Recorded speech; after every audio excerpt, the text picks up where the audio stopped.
All right, it's 10 o'clock, and I will call the recommending committee meeting to order. That's number one. Number two, compliance with open meeting law. Yes. Yes, sir. All right. Okay, item number three, bill number 2018-4 for possible action, amends the provisions of the LVMC chapter 19.12 to update the standards applicable to the use of animal keeping and husbandry, including the additional provisions that allow the use in R1 and RMH district as a conditional use, and amends LVMC 7.38.050 to make related adjustments to animal control provisions regarding neighbor consent, sponsored by Councilman Coffin. All right, who's talking about this? I will be sponsoring it, so the question is Val ready to give a little explanation? Yeah, that's what I'm asking for. Staff can explain what we're doing here. Who wants to do that? Why don't you start and I'll talk about the stuff we added since the last time. Okay. Excellent idea. So Robert Summerfield, Director of Planning for the record. So in this bill, there's a change to Chapter 7 that just addresses the new provisions for the keeping of chickens within R1 and RMH that requires consent from adjacent property owners. That's slightly different than the other provisions for consent that's required for other poultry under Title VII. The big changes, or the more significant change for Title 19 is that we're addressing the keeping of chickens as a conditional use in R1 and RMH.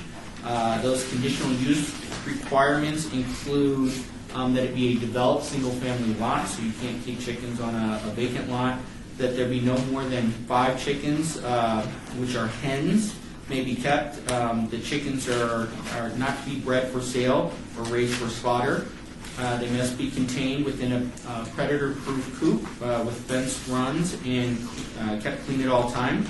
The coop structure can't be closer than 20 feet to the primary structure on any adjacent lot. And finally, that the coop structure must comply with all other requirements for an accessory structure under Chapter 1906, 1912, unless approved via the variance process. Anything else, Val, you want to add? Just to add that, as Robert said, when this bill was originally introduced, it didn't have any Title VII changes, and we realized there were some conflicts there. So after talking to the sponsor, we put some provisions in there that reconcile what's in Title VII with the changes in Title 19. Okay, let me ask you a couple questions. So, does every ward have R1 and RMH districts? Every ward has R1. I couldn't definitively say if every ward has RMH. Every ward would be eligible for RMH. That's a manufactured home district. So I know every ward has some R1 properties. I could not say conclusively if every ward has RMH. So this is just a regular neighborhood, sidewalks, and would chickens be allowed in those kind of neighborhoods? Correct. So R1, RMH, essentially they're the 6,500 square foot lot. So that's your typical standard single-family residential neighborhood, just like I live in Ward 4. So typical, these aren't exclusive. In fact, what we usually think of as our rural neighborhoods are the RE, or they're sometimes as low as the RD size. These are your standard suburban neighborhood residential lots. That's what I want to include. We're not talking about rural. This is a residential neighborhood. Correct. That could have a chicken coop in their backyard with 5 chickens. It can only be hens. Correct. And they have to be 20 feet away from another residential. Correct. So we allow accessory structures under the normal provisions of Title 19 to be within, I think the lowest would be a patio cover can be within 3 feet. Other structures can be within 5 feet of the rear or side property lines. Because of the nature of this, we're requiring it to be at least 20 feet from the adjacent property, just in case there's the adjacent building on an adjacent property, so that in case that house sits kind of close on a side property line that it's further away, then maybe your patio cover or some other accessory structure would be required to be. And you mentioned there needs to be consent?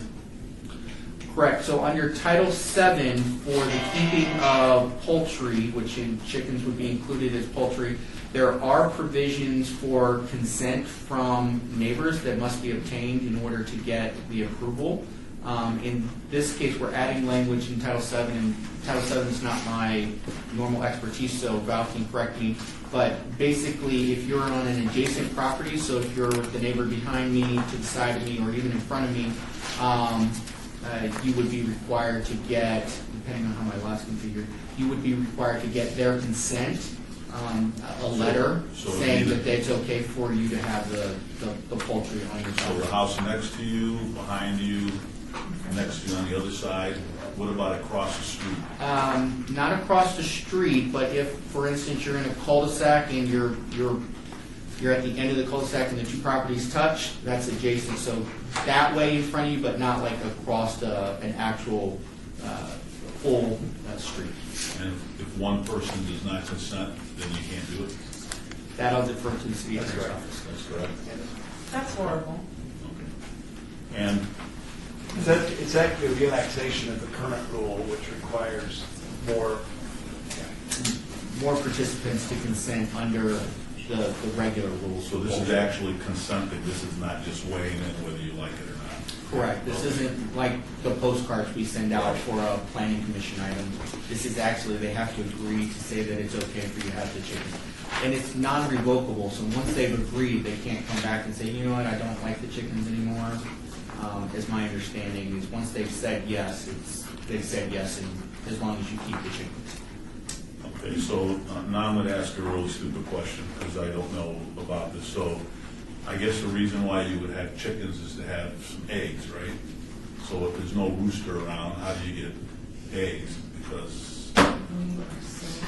I'm stupid. Because I don't Oh my understand that. God, okay. Is that a dumb question? Maybe the councilwoman knows this Yeah, better okay, than me, so, but I think they so just lay eggs regardless. Some females don't need sperm to produce eggs like chickens, right?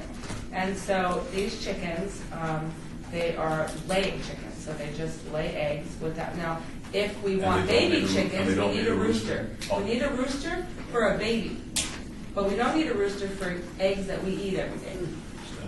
0% rural. They Did fix you know that? They fix the problem, yeah. So we only need, and fresh eggs, and hopefully we're moving toward that. Like you and your heart and your healthiness should have 5 chickens in your backyard, and your wife should make you fresh eggs every day. I'm a huge proponent and advocate for this. So I Yeah, I'm done with my questions. question, so Okay. you guys can ask your question. now I And have then a I will question. open it up to the public. So the only thing I don't like is I don't like my neighbor dictating to me if I can have a chicken or not. That's number one, the consent thing, right? Because I don't, I want to do something, I'm going to do it, whether you consent or not. And then secondly, I'm not a fan of the 20 feet because, and I know we can do variances in all of our different wards, and the only reason why I'm not a fan of 20 feet is because what if their backyard is 20 feet? So now I'm okay with asking the neighbor, hey, this is my yard, this is your yard, and here's the chickens, and you can, watch it. Do you mind if, I'm like 3 or 5 feet away from your fence? So here's what I don't want the city, I don't want people living in the city to not want to live in the city because it's easier to live in the county. And these are the things I'm getting. Like, in a personal matter, my daughter, who's 28 years old, who has a cat, literally just got a summons in the mail from us, from the city of Las Vegas, saying, hey, you owe us $10 because you have a spayed cat, and by the way, because you didn't pay us, you owe us $5. Now she has to pay $15. So I said, just pay it. But I don't want the city coming down like a hammer on our residents unnecessarily. So, I want this ordinance to pass, but I really think we need to work on the word consent, right? Because if one neighbor has a problem with you, they're going to just not consent on purpose just because they don't like you. So I think we need to be very cautious when we give neighbors the authority to dictate whether you can or not. I don't like the word consent. Okay, Okay, very good. Anything else? Yeah, no, I'll shut up. Thank you, Mr. Chair. I don't even know if anybody's shown up to testify on this bill. I brought this bill. Sorry for the original delay, but now we've got a bill that can be worked, but it still needs a couple of changes. Like the councilwoman, I'm a little nervous about the footage requirements. Also, there's a code requirement for structures, outside structures. You know how they get. We get our code guys out there and if they're perfectly built. We have problems, and so that would be, for instance, we need clarified on page 2, lines 22 and 23.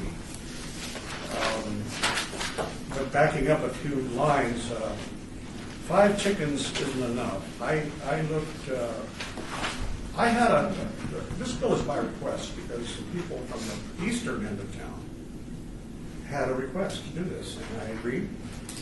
R is nice and all that, but R is good. But R is good with chickens if they can be demonstrated to be lived with. So I have, unbeknownst to me, until 6 months ago, I didn't know my neighbor right behind me had a coop.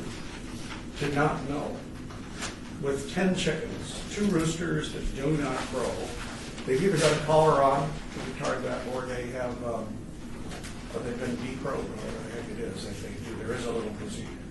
So I think that's important, though, to have a crow. The rooster is defensive purposes. We have many, many cats at our place. We have never killed one. Maybe it's because of the crows. You know, we've never had to apologize. The quantity, the crows, the roosters. The roosters, the Hello, cock. you get the cockerels? It's the cockerel, cock, yeah. cockerels. And then, lo and behold, yesterday, in the Washington Post, or Saturday, Washington Post, printed a story about Silicon Valley, the cattle out there, and how these folks are raising chickens at their homes and their estates because they realize that these natural eggs are so much better for you. There's no additives, there's no hormones. Now, why 10? Well, can't they eat the eggs for 5? The answer is they don't all lay every day because they're not going to be purged. So that's why I think we need to have more, because in order to get the eggs, you got to have more. That'll have to change, I think. Councilman, just so you know, last session when Councilman Anthony and I were here, your chicken folks were here.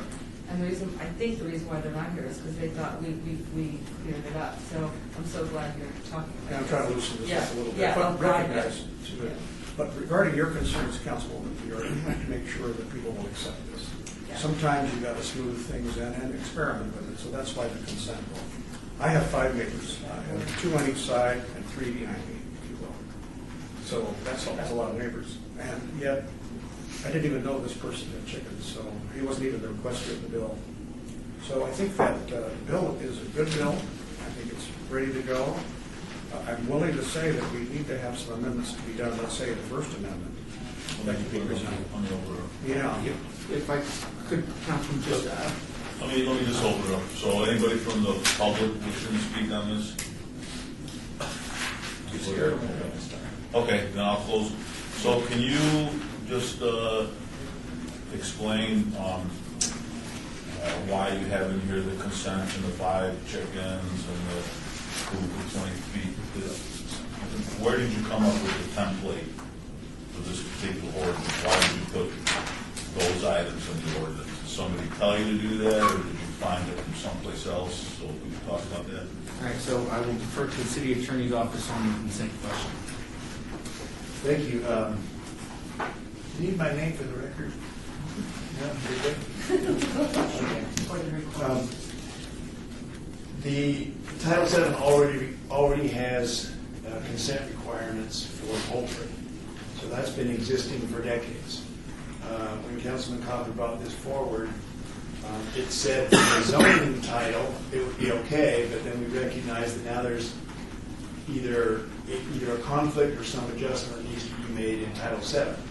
When staff talked to Councilman Coffin, he said he wasn't necessarily interested in requiring the 350 feet, because right now you need written unrevoked consent from anybody within 350 feet of the dwelling where this is going to take place. He said, I want to relax that rule, but I'm still interested in having consent from adjacent parcels. So that's where the standard comes in. It's a relaxation of the current Title VII, but it doesn't get away. It doesn't eliminate, revoke, or consent entirely. And just to clarify what Mr. Summerfield had said, as it's drafted now, you could revoke the consent. If you wanted to change that to revoke, to make it non-revocable, we'd have to make an adjustment. Right now, the way it's written and the way the current code works, even before this ordinance, is you have to give consent and then you can always revoke it because new people will move in. I understand there's concern with that, so we can do whatever you want with the bill, but that's the way it's written. Okay. And I apologize, I apparently misread my note on the revocable. Regarding the other question, so to Councilwoman Fiore and Councilman Coffin's point, I want to make sure that we're on the same page. So the 5 hens are just as the conditional use. If you feel that you need more hens or your property is bigger than the standard 6,500 square foot and you think that you have more room for a second coop or whatever, you can always have more hens, you just would do it through the special use permit. So 5 hens is conditional staff level approval if you meet the condition. You don't have to go through a public hearing process. It's just the standard. Same with the 20 foot from the adjacent property. Again, if for whatever reason your lot configuration doesn't work out for you to be 20 feet from the adjacent, the building on the adjacent property at 20 feet, again, you can come through with a special use permit to approve the chicken coops at less than 20 feet to the neighboring property. You just can't exceed the threshold for an accessory structure, in which case you need a variance. So just like a shed or anything else, you have to meet the same distance separation at those if you come in for the special use permit. So we built in provisions to allow us to be able to allow more hens and to allow a closer structure. You just have to go through the public hearing process for those pieces of it. So hopefully that addresses it. Unfortunately, my notes do not indicate where the 20-foot separation between the coops and the adjacent property are. We do have other similar provisions to neighboring adjacent buildings when we have buildings that could be construed as a potential nuisance. And so we do, usually it deals with animal structures related to animals. But my notes unfortunately don't tell me where we came up with that. Everything else was just based on some best practice research that was done for urban chickens, essentially the concept of urban chickens. So I have 2 questions. So one, how does the county deal with chickens? What's their rules? I do not know that. Can you get that to me? I would like to have a comparison, and that's the first question. And then the second question is, if they want 10 chickens and they have to come back for a special use permit, do these folks then have to spend more money with another permit, and do they have to go through that whole process again? So yes, so if they want 10 chickens, the way the amendment reads is they would have to come in for a special use permit to ask for the 10 chickens, which means that they have to file the special use permit application. And then at that point, it does become bigger than just their adjacent neighbors. Notification would go out, just like with any other special use permit, to the properties within the radius. And then if someone wanted to protest, they could. They wouldn't have to consent, because at special use permit hearings, no one has to consent, but they would have the ability to protest. Okay, so if we have to do these adjustments anyway, so why can't we just have on the first use permit, make some amendments whenever up to 10 chickens on the first one, so they don't have to do this rigmarole again and deal with, it's like death by 1,000 cuts sometimes if one of your neighbors don't like what you're doing. Okay, and I want to stop that. I want to totally stop that, especially for Ward 6. You've seen, I've been working with you guys 7 months. I match the county. So I want my folks to feel comfortable, safe, and as though we're not going to make them uncomfortable in the city if they're comfy in the county. I want them to feel that, right? So the consent thing's got to go, the chicken number's got to go, and I don't want these folks having a big problem with 20 feet, so that's where I'm at. As I come in, Mr. Chairman, through you, if I ask you this question in such a way that makes it easy for you to answer, I hope I can. If you have, let's say we start out with 10, but we don't have to modify that. And the reason we're doing this is I'm hoping, because I have to have a demand downtown and in the older parts of town. So these are smaller lots and naturally houses closer together. So sometimes you have a situation where a house might be closer than 20 feet to the coop, but I think that could stay. We can't make this quite like a rural area like you have so many of, Councilwoman, because it's just not expected. We're not trying to surprise the public here. We're trying to get them acquainted with this thing. For example, there are things in here that aren't necessary, like chickens must be contained in a predator-proof coop with a fenced-in run. All of those things fall under the easily clean, well-ventilated environment to provide for clean rooms and chickens. We're not talking about a chicken out here. We're talking about chickens that would be in your backyard, and they may be in a coop, but I don't know how we determine what a predator-proof coop is. That might be expensive. So I'm inclined not to lock us in with words that mean something that may not be necessary. So the 20 feet is maybe reasonable. Let's leave it alone for now. I think everything else is cleanliness, which is covered, the size, and that's the number. Is it making it a domestic animal? Is it making the chicken a domestic animal? Through you, Mr. Chairman, yes. So this, the way this code would read, under land use, it would be making these chickens domestic animals and treating them as such. Yeah. So that chicken could run in a person's home if they choose, but dwelling. There's no reason why that chicken has to be kept in a coop. Important to define. You have dog houses outside, but you have the dog in. The chicken can come and eat the roaches. It looks like I asked. That'll have to defer to animal control if they have any, but it could be a pet. As long as it's but not we- restricted. Yeah. As long as it's not restricted. Smell and noise are the things. And that's the key. Okay, well. Okay, so we have an ordinance here. Either you make a motion on the ordinance the way it is, or you make a motion on the ordinance with some specific amendments that we need to vote on and send it to the city council, or Yeah. you obey this and talk about it some more. I don't want to wait any longer. I did that to your inconvenience. I'm really sorry. So I would say we would amend and do pass this bill as a first amendment with changes noted here, for example. Okay, you need to be real specific. We need public comment.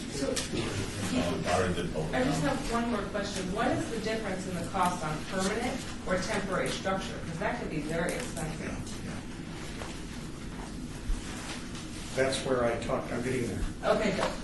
Because when you start to put in titles and structure Yeah, words. requirements, you get into some pretty expensive stuff. So I would like to amend line 14, page 2 to 10, number 10. Of course, I agree with everything else. It's personal consumption. If they want to give them away, that can't sell them.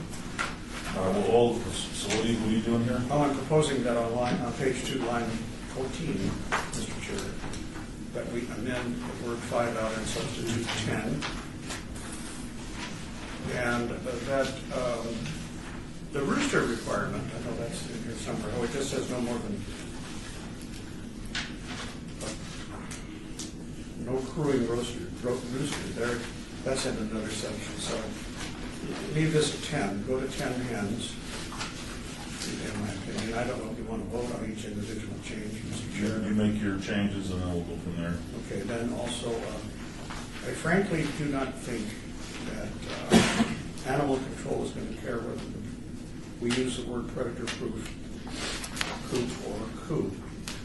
And we allow the other language to stay because that helps prevent abuse of these animals. So what are you taking out, predator-proof? Yeah. All right, Uh, it's in a coop.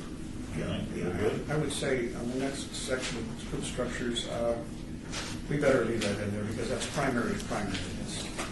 That means they just have to move the coop a little closer to their center of the yard if they had that. Then, though, on the same page, line 22, comply with all requirements of the code. That becomes where you're making the coop a lot like a cedar or a very well-built shed, which has tremendous requirements on structure. And I don't know whether or not we can get away with waiving that. Can we? Again, through you, Mr. Chairman. So again, this is the condition that they, actually so I believe it's a minimum special use permit condition as well. Let me just double check that also. Is that code? Well, New language here.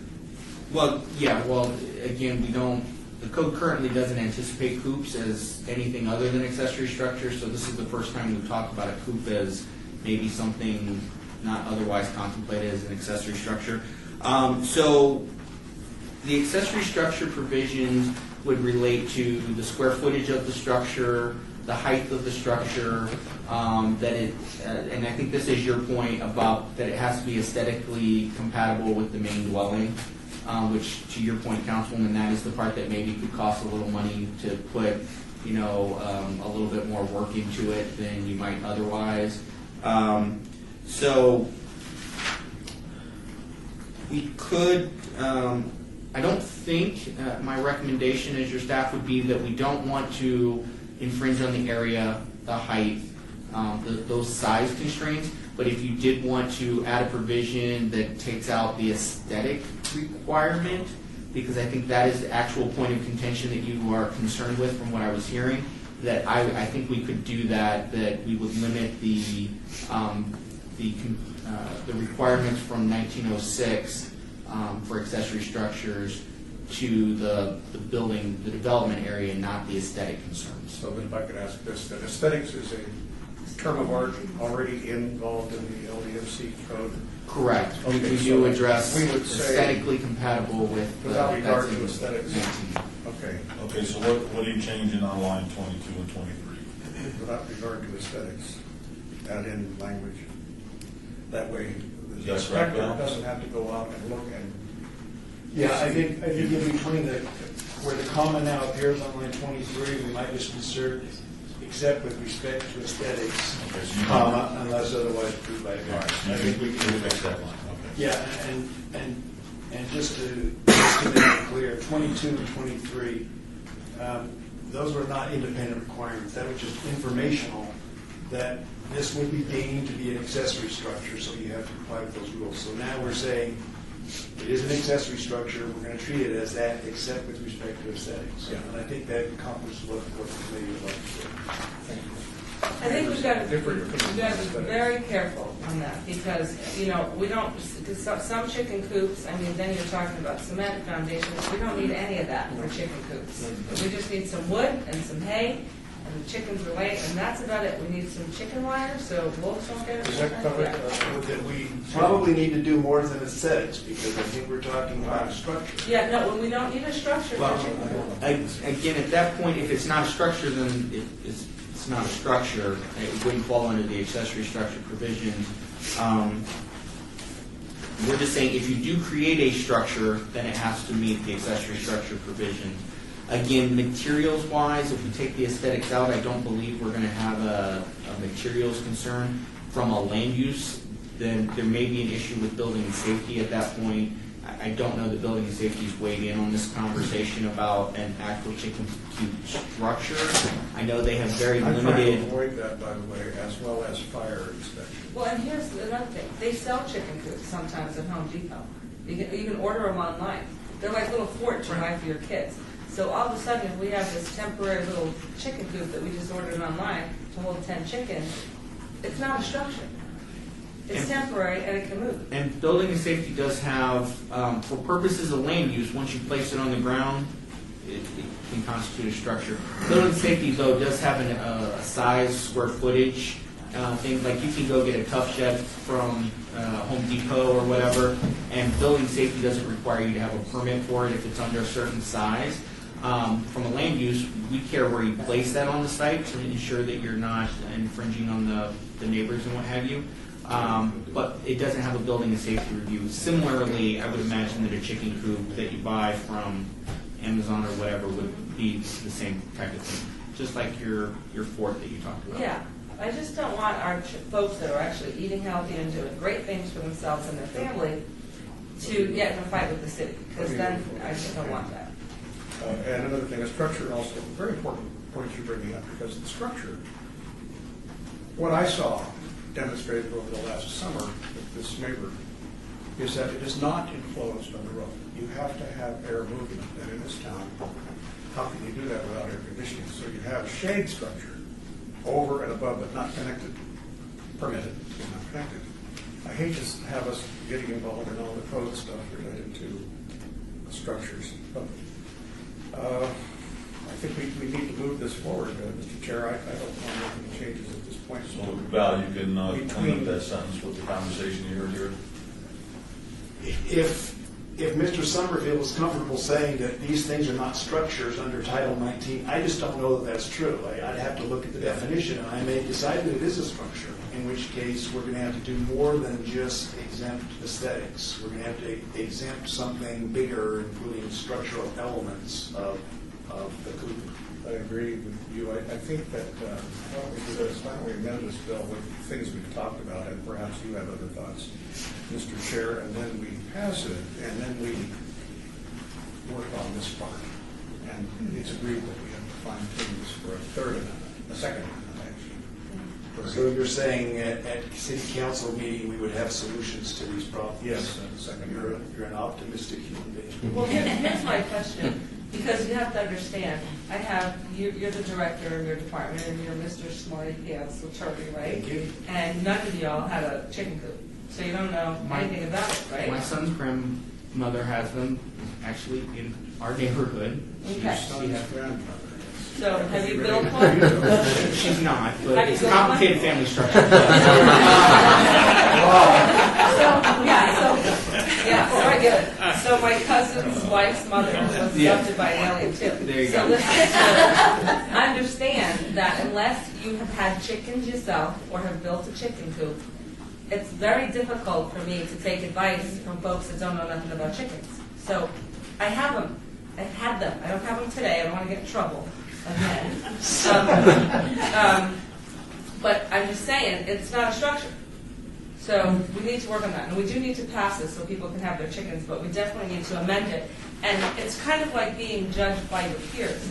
These chicken coops need to be, this bill needs to be dictated by folks that have chicken coops, not by city folks that don't know anything about chickens. Just saying. I can differ with you on that. We've got to protect the neighbors, and so this is important. You've got 5 neighbors real close in that can smell or be fearful of smells, and so there's things, and noise, so we All have. right, so Councilman Coffin, we're at 10. We're going to take out predator proof, and then our staff is going to work on the structure for the city council meeting. Is that it? Right. And the only reason I want to take out predator proof is because I want my cats to have a chance. Are we good? Are we good? They've never run alone. Yes, sir.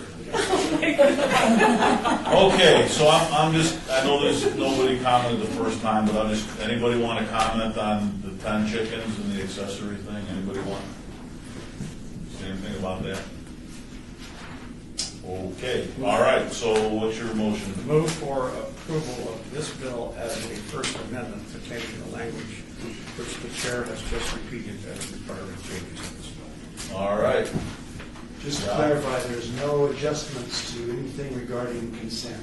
not at this No. time. Okay. Very good. Okay, all those in favor? Aye. Aye. Opposed? Motion carries unanimously. This will be heard at the March 21st, 2018 City Council meeting. Thank you very much. Very good. Yep. All right. I'm telling you, stop there, that you hear those chickens sometimes like in the afternoon. It is so calming. It is so gentle. It is like you've just been transported out of the city. Marijuana helps that. That too. All right, we're recommending is deteriorating, so, all right. Okay, item number 4, bill number 2018-5, possible action provides in preliminary or skeleton form an amendment to the Unified Development Code to establish a required process for public engagement in connection with the repurposing of certain golf courses and open spaces. Sponsored by Councilman Soroka. Go right ahead, Tom. Thank you, Mr. Chairman. For the record, Tom Perigo, Executive Director of Community Development. Mr. Chairman and committee, the bill, as it says here, is in skeletal form. And given that there was quite a bit of discussion as this went through Planning Commission, in fact, it was abated at one Planning Commission meeting, I anticipate some considerable discussion about this bill before you as the recommending body. But in order to have a valuable conversation about it and discussion, I think we should give planning and the city attorney's office some time to make sure that the bill is cleaned up and presented to this committee in ordinance form completely. And therefore, I would recommend that this bill be obeyed for a period of 4 weeks, or whatever meeting would be closest to about a 4-week abeyance. So, okay, thank you. So, Val, I guess my question is, why does it have skeletal form on there? I've never heard of that. Can we take that out? Because that just doesn't... It'll be taken out. If we obey The this? reason you see that is that we didn't have a chance to put it in just traditional ordinance form. You'll just find that there's some text on the back of the ordinance. And so that's what we say when it's not really ready to be processed. And so you'll see that a lot of the legislature. It's a placeholder, and so we will come back with a draft that has this text in ordinance form. The title and summary will change to take out the skeleton stuff so that no one's afraid. So you can And do that it's in 2 in, you can do that in 2 weeks? Yeah. You can? Yeah. Okay. So, yeah, so if you could do that in 2 weeks, and then spend the next couple of weeks kind of briefing the three of us, so at least when I walk into recommending, I have an idea what the ordinance is about. And then we can have obviously we'll have a public discussion, but at least we'll have some background on it. You all good with that? I'm good. I just have a question. Sure, go Whether ahead. you or I don't know who can answer this question, but with the skeleton bill, so basically we're obeying a bill that's not even ready to be heard or anything. So why do we even have the bill, and why are we obeying anything? And if we obey things, does this harm any process moving forward because we obeyed something? Whether it's a day, a week, a month. I mean, this abeyance on an empty bill that we don't have a bill in front of us because it's skeletory. What does this do to folks? Mr. Chairman, I think I can answer that. I don't believe it does anything. Just like any bill that comes before council and before this committee, it's a consideration of policy. And I don't believe by obeying it that it would have any material impact on any projects right now one way or the other until it becomes considered for policy and either voted up or voted down. At that time, then, yeah, just like any bill, it would have some effect on somebody, right? So, but I don't believe obeying this right now, and there's other people here who might have a different opinion, but I don't believe it would have any impact. And I don't know if Mr. Summerfield knows of anything that's been come before planning that it would impact. You can't. Okay. All right, so let me have, all right, so I'll open up for public comment. Anybody want to speak about what we're trying to do here as far as obeying it or not obeying it or anything right now? Anybody want to say anything? Okay. All right, I'll close the, okay, so I'll. Mr. Chairman, maybe could we get a date from the clerk's office so we know what that would be? So I'll make a motion to obey this till when? 2 weeks would be the 19th. 4 weeks. I think we went 4 weeks. 4 weeks, that would be April 2nd. April 2nd. Okay, so I'll make a motion to obey, well, it's 2 weeks for them to work on it, and then 2 weeks to get us up. So we're just gonna put It's it 4 weeks. Right, Mr. Chairman, and what we'll do is we'll put it up on the recommending committee agenda so that people can see it in advance of the meeting, so that they're not seeing it for the first So time. you'll have the actual ordinance Right. up for us to discuss in 4 We'll weeks get instead that of skeleton. distributed so that people have it in advance of the. And there's nobody here opposed to the obeyance in the public, so. I mean, that's for it, but you still have to post it the same way. If we obey it, you're gonna have to be posting it as an abeyance item, skeleton form. You're gonna have to use that language in there, aren't you? But you The don't. the clerk has the custom of carrying that language forward, but when we're changing a title or summary, we put a note in there that indicates the new title and the new summary of the bill. I'm used to seeing this simply because of the legislative time and frequently the sponsor, and I think Soroka, it's just new. He doesn't know, he could have theoretically provided a bill for consumption by the committee. That does happen a lot. So it is a placeholder. So there's no harm for anybody in delaying it. But it does happen, and he's just not familiar with how it's so infrequently used here. It's the first time I've seen it. But it's a common term of art. Okay, so what's the date again, I'm sorry? April 2nd. So I'll make a motion to obey this till April 2nd, and we're going to have the specific ordinance to discuss on that particular day with public comment. Everybody can weigh in on it. Yeah. Okay, all those in favor? Aye. Aye. Opposed? Motion carries unanimously. Thank you. Got a legal counsel in here for that. And then, agenda 5, citizen participation, public comment during this portion of the agenda must be limited to matters within the jurisdiction of the committee. No subject may be acted upon by the committee unless that subject is on the agenda scheduled for action. Wish to be heard, come forward and give your name for the record. Anybody want to talk under citizen participation? Okay. Recommending committee is done.